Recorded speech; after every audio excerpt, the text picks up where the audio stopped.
Alhamdulillah, Rasulullah sallallahu alaihi wasallam said that the best of you are the best to their wives, and I am the best of you to my wives. Now, a few days ago, I've been really looking into understanding marriage from an Islamic context, and this is pretty nice. But I've been looking at videos and things like this, and there was this really big video that was going around the YouTube niche speaking about marriage. But what I saw in the video in terms of the comments was jarring. The comment was something along the lines of like, oh, but if you're not attractive and physically strong or whatever, and you don't have a wallet, then you won't get an interview. But no one talk about that. And I was like, yeah, you know, like, I love you for the sake of Allah, but like, this is waswas, and this is a weak mindset. This is not masculine to think like this and to think so lowly of yourself and like how you're a victim or whatever. This is waswas. But the thing that made me even more angry and showed me the big issue is that people were liking this comment like crazy. Got like hundreds of likes. People were agreeing with the brother in the comments. The one thing that really made me go crazy was the sisters and how they reacted. Now, I won't speak for all sisters, but the sister essentially said like, oh, but I actually don't actually care about a guy's looks or whatever, but like the money kind of matters, right, in terms of responding to this comment. So many people tried to refute her, a few did, and then she kind of retracted the statement at the end, oh, it kind of doesn't really matter. And I was like, I was getting crazy, because I was like, is this the culture that we're creating? Us victimized boys of the Ummah of Muhammad sallallahu alaihi wasallam. We can't be like this. We can't create a culture where we're letting the sisters not even care about anything they actually desire, right? This is weakness from us. We have to stop this boyish attitude about marriage and maturity and about looks and money and things like this. And we have to become men. And one of the waswas is destroying marriages, especially in the Muslim Ummah, is these things that we'll talk about deeper into this video. So for you, a brother who is young and he's looking for preparing for himself for marriage, or for you, a brother who thinks that looks actually don't matter as a Muslim man, we're going to talk about this. We're going to discuss it bi'idhnillah in this video. So stick around for that. And assalamu alaikum wa rahmatullah. My name is Sultan, and I make videos for brothers who want to develop themselves to please Allah. So if you like this type of content of Islamic self-development, then subscribe, inshallah. If you want to learn how to actually fight and win jihad al-nafs to finally make progress against these haram habits, check the link in the description. You can get the haram habits toolkit where you'll learn everything and get all the tools to help you with this bi'idhnillah. Jazakallah khair. Let's get into the video. To be real men, of course you're gonna hit me with the thing about how Deen comes first. Of course, like, there's no doubt about that.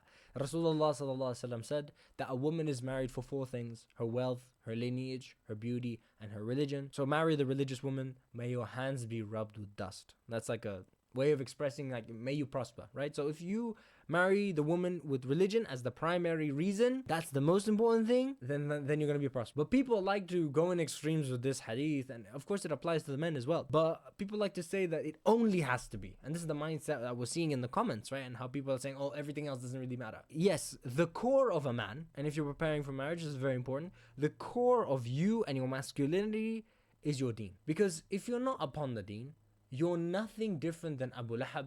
And in terms of if you're a kafir, right, which you're not. But if you're a kafir, no matter how beautiful you are, how much money you have or whatever, it's not going to matter. If the deen isn't there and you're a kafir, you could be the most beautiful kafir actor, it won't matter. You are deaf, dumb and blind. Let alone if you're unserious about the deen. If you're unserious about the deen, then you're unserious with Allah. And if you're unserious with Allah, how are you going to treat a woman, right? Like, if you're unserious with your king, your creator, how are you going to be serious with a woman? Like, that's how she would see you, right? So the deen is first. In the deen, there are a few things we have to develop. The first thing is iman, the next thing is taqwa, and the next thing is akhlaq, and the other thing is ilm and Quran. So let's break it down. One of them is our iman, like our connection with Allah Azza wa Jal. Are we like surface level with the deen? Does it like matter to us? Is our purpose like enacted, to worship Allah Azza wa Jal and to, strive for Jannah? Our Aqidah, something that can destroy marriages if your Aqidah is not, correct and aligned with the woman, can cause huge arguments. So when she's looking at you, she's looking at this in terms of your deen. How's your taqwa? Are you a person of a taqwa? Do you strive to implement Sharia in your life? Like you? Do you openly sin? Do you fight your sins yourself? Like, this is something you got to work on yourself. This is stuff that we have to work on. Like, actually implementing Sharia. Stop disobeying Allah Azza wa Jal. You can check out the Haram Habits Toolkit to finally start fighting those haram habits and winning jihad al-nafs. Check in the description. Having hirs towards ibadah and doing what Allah Azza wa Jal wants. Being akhirah conscious, not being stuck in the dunya. That's when you're a person of a taqwa, you know what I mean? Like, next thing, akhlaq. This is a big thing that we have to cultivate in ourselves, and I actually find it's a deficiency with us, and I won't even lie, it's something I really got to work on. But one thing to push this and push this core is the sunnah, is implementing the sunnah as much as you can, because Rasulullah ﷺ was the best of mannered human beings that walked the earth. And so if we follow him and what he did, we will have that as well, bi'idhnillah. Some extras that will raise you in the ranks is the amount of Quran that you know and the amount of knowledge you have. These 4 traits that I talked about in terms of the deen, these are things you have to cultivate as the foundation. So before we even talk about those things, of course, this is the most important thing. And if you get this right, you get everything else supplementary to this. But the waswas that is destroying marriage nowadays that I'm seeing in the mindset of the youth, it's the only thing, not the foundation thing. That it's the only thing. And even then, you're not even developing that. Just because you pray 5 times a day, and you know Surah Al-Fatiha, and you don't do haram sometimes, this doesn't give you, like, this is the basics, bruv. And even striving in the deen, that's not normal, and that's a really good thing. If you're really having strive for this, that puts you above everything else. But to say that looks don't matter and I'm a victim and I don't have any, come on, man. Oh, money, come on. This is not masculinity, right? Even I was falling into this waswas recently. Oh, but she has to accept it. Come on, bruv. What is wrong with money as a tool? It can be used for khair. Or that it's vain to look at. No, it's not vain. As we'll talk about, it's ibadah. But these are waswas. You can see shaitan is messing with your mind. What did Rasulullah say? That I said in the beginning. The best of you are those that are best to their wives. The best. So we have to think about how we can be best to our wives, even in preparation for a future spouse. And one of the things that Ustaz Muhammad Humble and the Shaykh in this book and the Shaykh Uthman, right, because I was watching, he was talking about marriage and a part of his seerah dars, was selflessness. You know, we're so selfish. It's selfish to say, oh, but my looks and you won't like me and no, don't think about you. This is not masculine mindset. Don't think about you. Be selfless. If you are the best to your wife or your future spouse, or you're preparing for marriage, or this is not the mindset. You should think about them. We have to look at the realities of marriage to see how selfless we actually have to be. The reality of marriage is that it is a function that serves to have sexual desires to be fulfilled for women and men. It is a function that is meant to have monetary security for the woman. That's a right that she has for provision. And it's a function that serves for protection for women and kids. Those 3 things are very, very integral to marriage. So if we start thinking, oh, but no, of course, it's a very important right that we have to give. So if of course, there's extremism, which we'll speak about in terms of wanting too much money or dunya, whatever. But to just say or have this mindset or think that you shouldn't be jacked or you shouldn't like try and look good or she should just accept you how you are. This is kafir waswas. This is kafir waswas. We should strive for the highest. So many divorces come out of issues with intimacy because the wife doesn't like the husband, but the husband doesn't like the wife. Right? This is why Rasulullah placed such an emphasis on looking at the woman. Before you're gonna marry her, did you look at her? This is an important thing. One of the functions is you providing. And I'm not saying you have to be a millionaire, but this is an integral part. So to say that the Muslimah should not look for someone who has some level of security for her and her children, her future children, should not look for a man who's strong enough to protect her. Will you have enough confidence in your ghira to go any kafir who insults her? You start arguing. Or will your ghira will be restrained because you're afraid?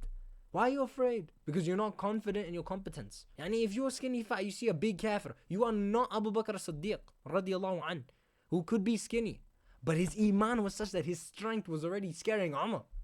So we aren't those people. We need that reassurance from this dunya as well to say, oh, okay, I got this. Bismillah. No, we aren't that kind of iman where we can just do it and we know for certain, no matter how big we are, we're going to win. These are things that we have to fulfill for the woman. And to have this mindset that, no, she shouldn't think about it just because I prayed 5 times. This is not good. I'm not saying that's not the most important thing. That is the most important. But we're not even talking about that. We are Muslim men who are trying to be the best of men. So we shouldn't even think about the baseline. You should already be on that deen grind. Right? That's the purpose of your life. But above that, what should we look for in terms of marriage? Of course it will matter. Of course it matters when you get to an interview. Of course it matters when you're trying to be a woman who's trying to look for a husband. Why is that a problem? And we'll talk about that. But then, what about extremism? Of course it's extremism on the side of like $50,000 mahar payments, and nothing's haram with that. She can ask for however she wants, and a bit unrealistic worldly standards. If you're looking for the primary reason to be other than the deen, then that's wrong. You know what I mean? If you want those things, but the primary reason is the deen, that's correct. The same with the man. To say that you don't want a beautiful wife, you're just lying to yourself. We're all trying to lie about the realities of this world, but that's not true. That's not going to help us. It's only going to be a lie. Of course, don't expect any Victoria's Secret, but of course you want your wife to look beautiful. The function is supposed to be sexual intimacy. Duh. That's what marriage is for. Why are we listening to kuffar and waswas that you just have to like me how I am on the inside? Of course the inside works. It's the most important thing. Your deen, Your deen is expressed on the outside as well. And so I find it extremely disrespectful. And the reason I started getting crazy is that this delusion that, oh, if I don't have a wallet and if I'm skinny, fat, and ugly, then I need a Muslimah anyway, she must give me an interview. Instead of considering that that's the only thing, we should lower the bar. We should raise the bar. Us rijal must be strong and all look beautiful. All of us should be at that bar instead of being victimized. The average Abdullah should be at that bar because the Sahaba were there. Not to say you're gonna be the most beautiful guy, but we're gonna talk about that. In terms of disrespect, I want you to understand that Muslim women are valuable, right? We're being selfless. Remember, the best of you are those who are best of their wives. Muslim women are valuable just because of their iman and their preciousness as human beings. Let alone the 21st century, where covering is yani ajib. Even a Muslim to cover is ajib. Is weird, right? So when you're thinking, bruv, we actually should have a right to get married to the Muslimah who's precious and who's covering in the 21st century and who has good deen and who's also beautiful, but I don't have to be. No, bro. We can't create a culture where those women who are actually valuable, even their chastity, yours is also valuable, your chastity is also valuable, but we can't allow them, this culture where we just tell them, oh, but you gotta accept us how we are. No, we should raise our standards. If we want a woman who covers, we gotta be any beard, make sure that your clothes are halal as well. We should look beautiful as well. We shouldn't make them believe that they don't need anyone who looks nice and that it's actually bad for them to want. No, it's perfectly fine for them not to give you the interview if they don't like you. It's perfectly fine for them not to give you the interview if they think, listen, the lifestyle that I want, you're just not going to be able to do it. You should just step up. Like, of course not unrealistically. Sisters also have to understand that, listen, like, no one's going to pay $1 billion mahr, right? Like, calm down. And no one's going to give you, like, Dubai Palace vibes. And you shouldn't be so crazy in dunya anyway. Like, it shouldn't be a good thing. It's not nice for us to make them, like the sister in the comments, say that, oh, you don't even need money. You actually don't even need to like the guy. No, of course you need to like the guy. What is this? Of course looks matter. Of course. The main function is halal intimacy. Like, the main function is not halal. You get my point. A big main function is it. So do you want your wife to desire some kafir actor or you? Do you want your wife to desire or be in need of others' wealth or your wealth? Do you want your wife to be insulted and, vulnerable because you aren't strong enough to beat the crap out of a kafir who tries to hurt her or insult her? Call her a ninja? What are you going to do if your wife's called a ninja, bruv? And you're skinny fat and you can't fight this guy? Come on, man. Let's not pretend like these aren't the realities of the world. And, and even striving for hijrah. Why is that not our himma? Not to go get that mashallah, nice job. Why? Because then people could say, I don't care about the people say. You should have high aspirations as a man to do it for Allah. Either you're going to fulfill the rights for your wife of looking nice and being, able for her to have her sexual rights fulfilled and for her money rights to be fulfilled and for her to be protected, or someone else's. Either she's going to like a kafir actor or you. Because like Rasulullah ﷺ said, in the sexual act of each of you, there is a sadaqah. So yes, your looks matter. Because it's your spouse's right. Yes, your money matters. Yes, your strength matters. And this is what I'm trying to say. Like, for me, I don't care if I was, like, I don't want to be fat, but post 16% body fat. Even I like food, right? So if I was to remain 15 to 16% body fat, I trained, I had cardio, I wouldn't care for the rest of my life. And be fine. But would it be better? Remember, it's sadaqah. Would it be better for me to care about the Muslimah, who's my potential spouse, to be fulfilled in the halal intimacy because I chose to strive to get 12% body fat? Of course it would. Anyone is lying to say that. Of course, everyone has a different taste, but in a general principle, everyone's lying to say that the woman wouldn't like someone who has like straight shriveled abs, aesthetic physique. That's a lie. So either stop blaming the kuffar, stop blaming the woman. Let's take responsibility and have higher aspirations. Let's give the right of these Muslim women and show them that our baseline will increase. We must stop, being victims, bi'idhnillah. Of course, there's extremism in the sister side. I'm not going to talk about that. I'm talking about us. What can we do? Of course looks matter. And so the beautiful thing about being a man is, bruv, looks are very moldable. We can change a lot about ourselves. And so some genetic limit, I'm not going to talk so much about the practical advice, but first you have to understand, like I said, the biggest thing I'm trying to convey in this video is, of course, thinking about looks and money and these things matter for the sister. And you gotta push your expectations and push your aspirations to get there. Hit the gym, we'll talk about that, and get some cash for good in halal with barakah. I'm not saying you gotta be a millionaire, but of course it matters. Of course you should be able to look at that. This mindset that it doesn't matter and because I pray 5 times, this is not Islamic and it's not masculine mindset. of course the deen is the foundation, but we gotta push for further. We gotta be better and caring more towards her than us. And so physically, what can we do? Following the sunnah and working hard gets you a far long way of being attractive, because attractiveness is subjective, but there are some objective things that we can do. Objectively, if we look at what a woman would like, you can, number one, train to get an aesthetic physique. You know, hit the gym. You can do home workouts. There's so many different things. So many Muslim brothers. Brother Jallo, he did a whole home workout thing. You can watch that. Start training. Start building some muscles. Start building some size. Right? The next thing is diet. You could start losing weight or gaining weight. If you're skinny, gain weight. If you're skinny, fat, any bulk and then cut. Because I was that. I was skinny fat. And I used to be the type of guy who was like, oh, but they have to. No. For your wife, you should push. This is Sadaqah. This is Ibadah. This is caring about her over you. And the next thing is style. In terms of style, you don't have to copy all the kuffar. The basic way that you look stylish is wearing clothes that, of course, follow the sunnah. The sunnah is beautiful. Wear some level of, baggy clothes. You don't have to show off your muscles every 5 seconds. Clean. You can use color combinations, like learning basic color combinations like monochrome outfits, especially with Muslim outfits, looks very cool. Like all blue or blue and white, contrasting colors as well, neutral colors. These things are basic things to learn. You can even look at Pinterest to copy outfits or whatever, and you can buy clothes that are cheap but quality. Like me these days, this, I don't even know, I got them as a kid, but you don't have to pay that much money. I got my thobe, I'm not even saying you can't get a nice thing. You can get nice things as well. Allah is beautiful, He loves beauty, so there's no arrogance with you wanting to buy nice clothes. And I have a whole looks maxing guide for Muslims in the description. You can check that out for free. Next, we have hygiene. Basic hygiene, taking care of your beard. Whoever has hair should honor it.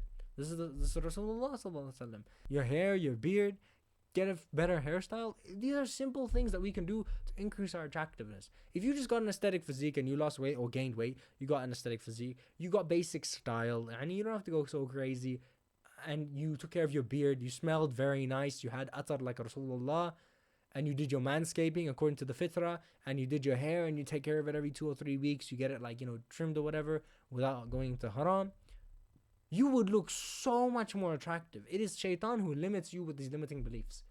I was ugly, bruv.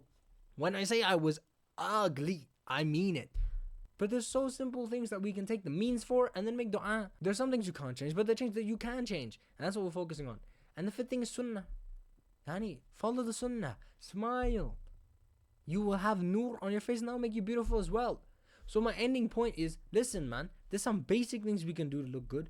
We should look good. There's no place for us to be victims. We have to increase our aspirations so that we can be men who fulfill those rights to our future spouses. Instead of demand them to lessen it, we must get that interview by becoming more attractive and becoming more successful in that sense and becoming more strong.